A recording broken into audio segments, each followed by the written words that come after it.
La représentante spéciale adjointe du secrétaire général des Nations Unies en Centrafrique, Diane Corner, a procédé le 4 avril dans la salle de banquet de l'Assemblée nationale à l'ouverture de l'atelier sur la familiarisation de la réforme du secteur de la sécurité à l'intention des parlementaires. La dynamique collaborative que nous maintenons repose naturellement sur notre souci partagé de voir la République centrafricaine sortir définitivement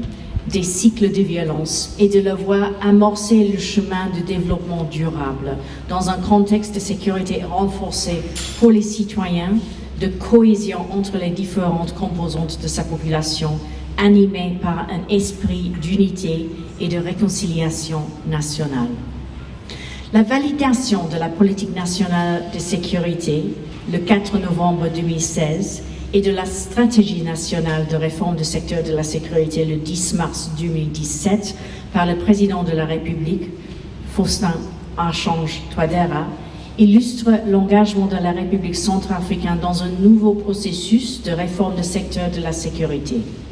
Et ces deux documents mettent en place un cadre solide sur lequel nous devons bâtir les actions contribuant à l'amélioration de la sécurité des citoyens centrafricains.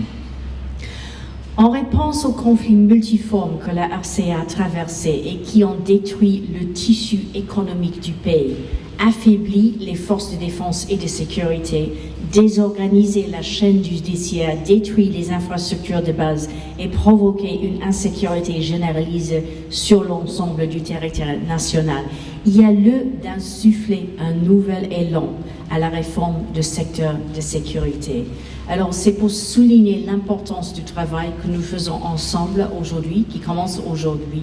Et vraiment, c'est un travail, une coopération très important pour même la mise en place d'un secteur de sécurité qui répondra aux besoins de la Centrafrique.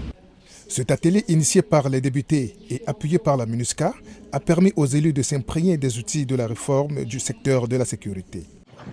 Tout type d'information ou de formation sur le problème d'insécurité nous interpelle. Et d'autant plus que nous sommes les élus de la nation, les députés, nous devons nous former et nous informer afin de pouvoir informer nos populations, les former également sur les dispositions à prendre, sur les pratiques à éviter, sur les comportements à éviter afin d'aller vers un processus de